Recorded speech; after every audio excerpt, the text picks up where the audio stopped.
Good morning, beautiful souls.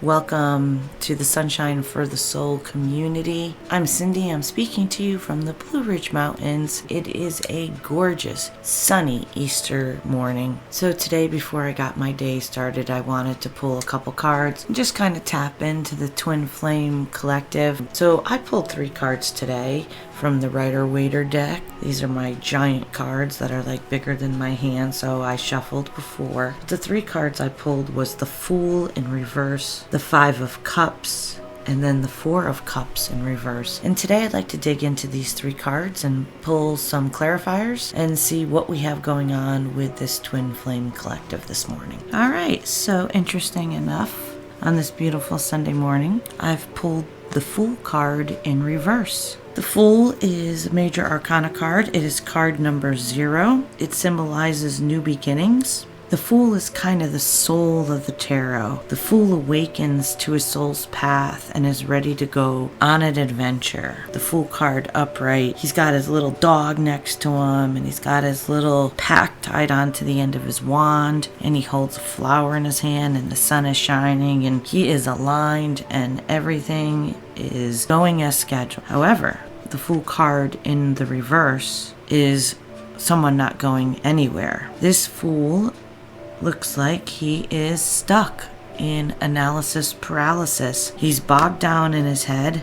He's got blocked energy that isn't able to flow. So there isn't any movement. He's not able to go on the adventure. He's not able to take that leap of faith off the cliff. Let's take a look at analysis paralysis. It's an energetic blockage. It stops us from being able to make a decision because we're all up in our heads, spinning things around. And if you're on the twin flame journey, you know that you spend a lot of time, especially in the beginning, up in your heads and trying to make this about something you can think your way through rather than following our intuition, which is connected to our heart. It requires us to let go and surrender the solution of a problem to the divine, or if we're trying to make a decision, to surrender that to the divine. It requires us to release our fears, our expectations about an outcome. So analysis paralysis is an energetic blockage where we get stuck,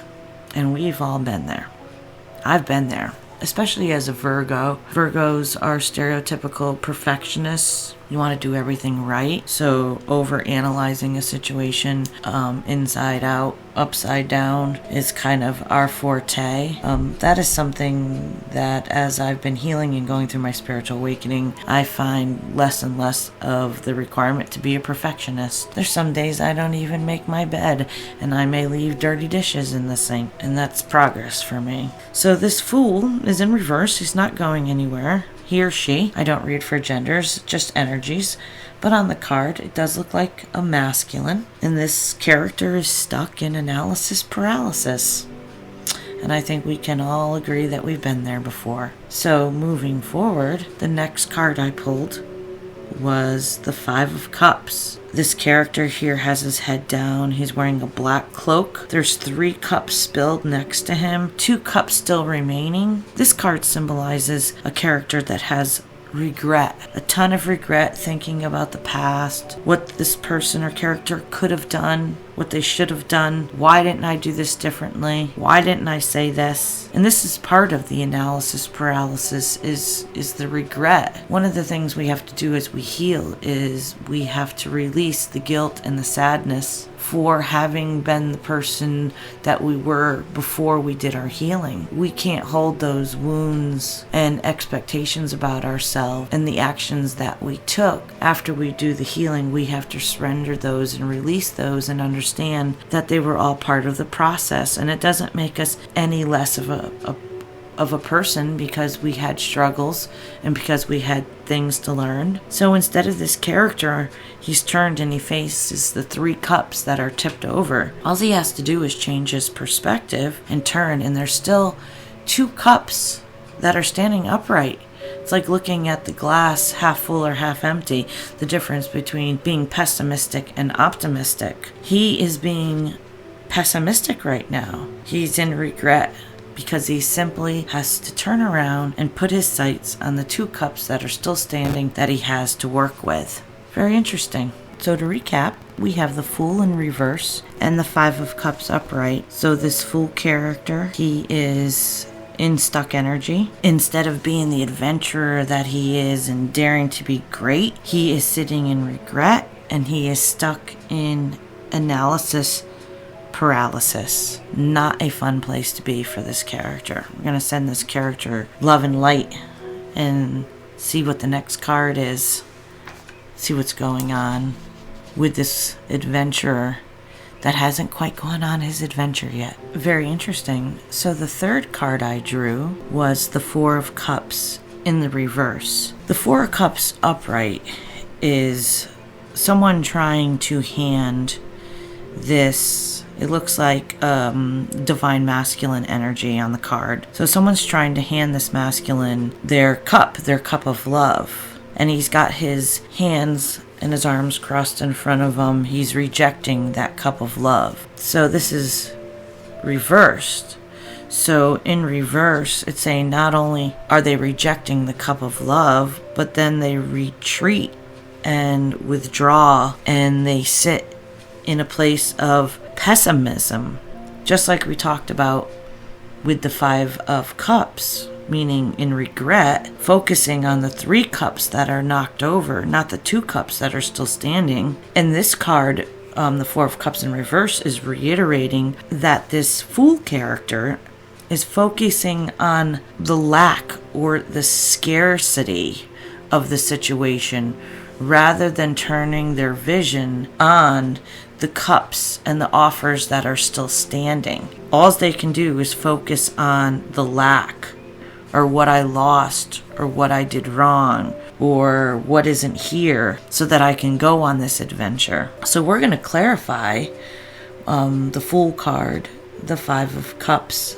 and the Four of Cups, and see what we've got here for this story of this Fool character that seems to be in a time of struggle. See if we can help him out. So I pulled 2 cards on the Fool card in reverse, and I got the Seven of Wands and the Page of Pentacles. And with the Seven of Wands, I feel like this is kind of the universe telling this character to stand your ground bravely, to not sit in analysis paralysis, do not overthink, do not have regrets about the past, and continue to have your attention on who you were before instead of who you are today. And the Page of Pentacles is the universe saying that here you have this option for a new beginning, good news, to manifest new opportunities. All this Fool character has to do is change their perspective, and then everything else will fall in line and change. It's focusing on our attention, low energy vibrations or high energy vibrations. When we sit in regret, when we sit in stubbornness, when we sit in pessimism, that is all low energy vibes. That keeps us down. That keeps us disconnected from source, and that keeps us off our greatest and highest timeline. So this Fool character is being reminded, stand your ground for what you believe in. Stand your ground for what your heart desires. Stand your ground for what you know is true and right for you. Not because of what other people tell you or don't tell you. Not whether or not they support you or they don't support you, but what do you feel in your heart? Not your gut, your heart. What is connected to your dreams? What is connected to your visions? What is connected to what you focus on when you think of this situation? Not the negative, low energy stuff. Positive. That's how you kind of get to know the difference between your gut and your heart. Your gut is kind of emotions, and your gut is kind of the things that bring up that we're fearful of. But your heart is connected to your intuition and your third eye. So having that heart-mind complex is how we can listen and know what our intuition is telling us. So this character is stuck, but kind of being told the way out of the situation, and that is to change your perspective about the past and who you were then. Forgive yourself for the way you behaved or how you treated other people. We all have to do that. We have to forgive ourselves for not having evolved to a stage where we didn't hurt others. And in my life, that's what I'm really striving for, is to no longer intentionally or unintentionally hurt others with my behaviors, actions, or words. So We've got the second card, the Five of Cups, and the regrets. Focusing on what was lost, not was still there and readily available. And I'm going to pull 2 cards from the Light Seers deck. I got the Two of Wands in reverse. The Two of Wands can be twin flame energy, and the Knight of Cups upright. Alright, so the Two of Wands in the reverse is twin flame energy. Wands are passion and desire. Sometimes I look at them as being emotions also, but clarifying the Five of Cups, that is regrets, staying in the past, being pessimistic. The Two of Wands reinforces that, saying that this Fool character is in their feelings stuck in the past, and they're being fearful of taking the next step, accepting somebody's cup of love. Most of us have been burned in the past, and we attach that pain and that suffering that happened to love. So let's touch base on this a little bit. When a person gets involved and gives their whole heart to another person, and then their heart gets broken because it doesn't work out, and somebody walks away, and there's pain and there's suffering, we as individual humans associate love, that feeling of love, with the trauma of the ending of a relationship. The saying "I love you" is attached to the pain of the last person that you said "I love you" to, attached to the ending instead of the beauty of what it was like to feel love in the first place. So a lot of us, after living our lives and having these experiences, we come out banged up, and we come out bruised, and we come out having broken hearts, and we attach the word love to the trauma rather than to what it truly means to love unconditionally yourself and other people. So one way to kind of flip living in the past and being attached to that association between the person you loved in the past and the actual feeling of love is to love yourself and to heal from that situation by understanding that that was a lesson that you came here to learn.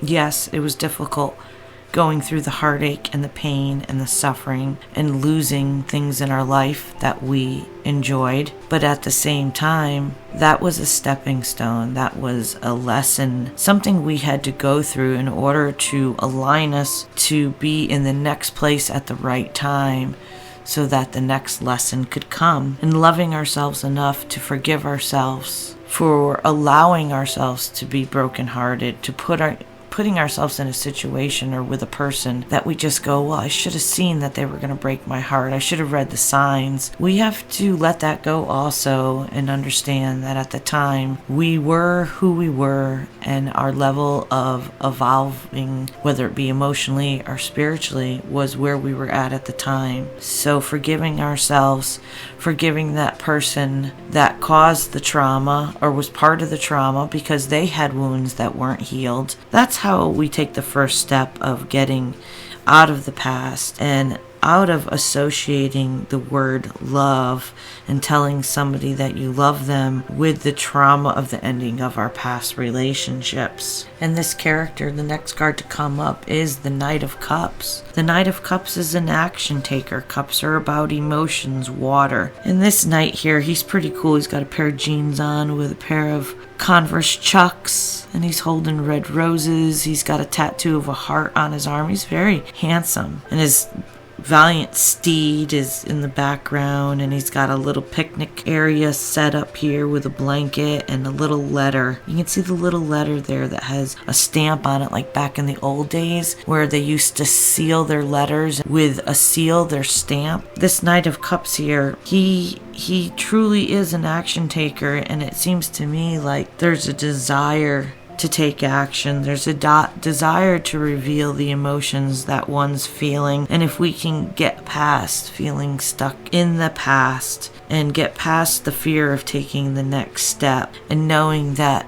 love can have a whole new meaning as we grow and evolve. Telling somebody I love you does not mean that it is going to have the same ending or result as our past relationships, because that's not what we're creating. That's not what we're manifesting. We're healed now. We know what we want. We know what it takes. We're following our intuition. We're connected with the divine. And when you're in that state, you're not going to go wrong. So let's see this Four of Cups in reverse.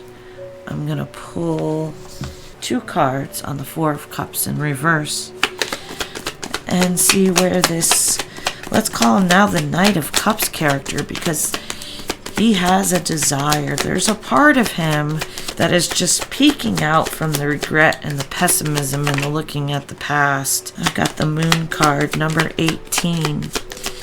That is the feminine energy.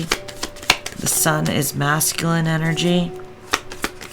This is things being revealed, things hiding below the surface. This is learning to follow your intuition. I actually got 2 other cups, 7 of Cups and the 5 of Wands we're going to take a look at. So finally, to clarify the 4 of Cups in the reverse, this Fool character that wants to be a Knight of Cups, he's been in retreat or withdraw. He's been in a time of pessimism, focusing on the lack or the scarcity in his life rather than the abundance that surrounds him. Maybe he's checking in for alignment. Maybe it's time that things get aligned.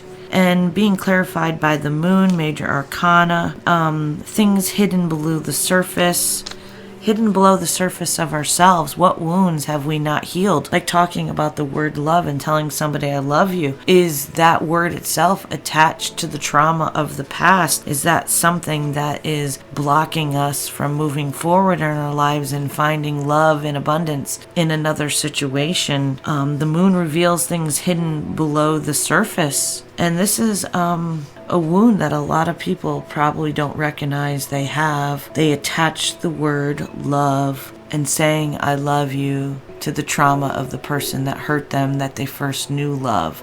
That's why first loves are probably so damaging, and we carry them throughout our lives. It's because the first glimpse and experience with love we're then hurt by, and then we attach those feelings to that trauma. Boy, that is insightful right there.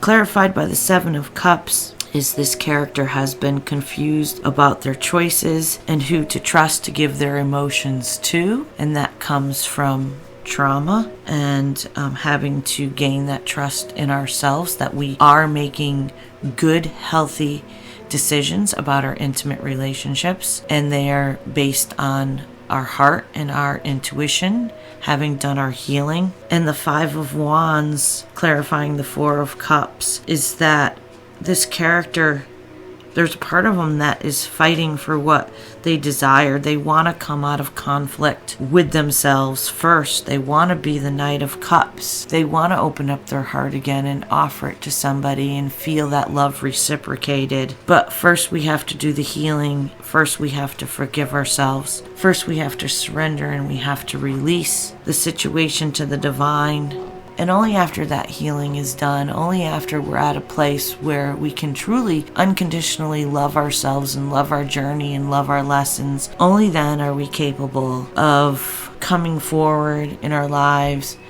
being our adventurous self, daring to be great. The Fool is the dare to be great character. It's throwing yourself out there and taking the world on by the balls and going out there and getting what you want. And the only way to do that is for us to heal and to detach that word love from our first trauma, from our first heartbreak, and look at love of ourselves first, appreciate ourselves, appreciate our process, appreciate our healing, then take what we've learned and integrate that into all our other intimate relationships that are around us. And I really have hope for this character. There's definitely desire. It's all filled with cups and emotions and wands. So that's passion and desire. And we just have to find it in ourselves to be brave and stand up for what we want, go after what we want. And I hope you enjoyed this tale this morning. or anytime you're listening to this. And we're going to send light and love to everybody out there and appreciate you so much being here. If you like this content, like to continue to hear these tales of these characters, please like and subscribe. We appreciate so much you guys being here today, and we hope you have a wonderful, beautiful Sunday afternoon wherever you are. Sending light and love.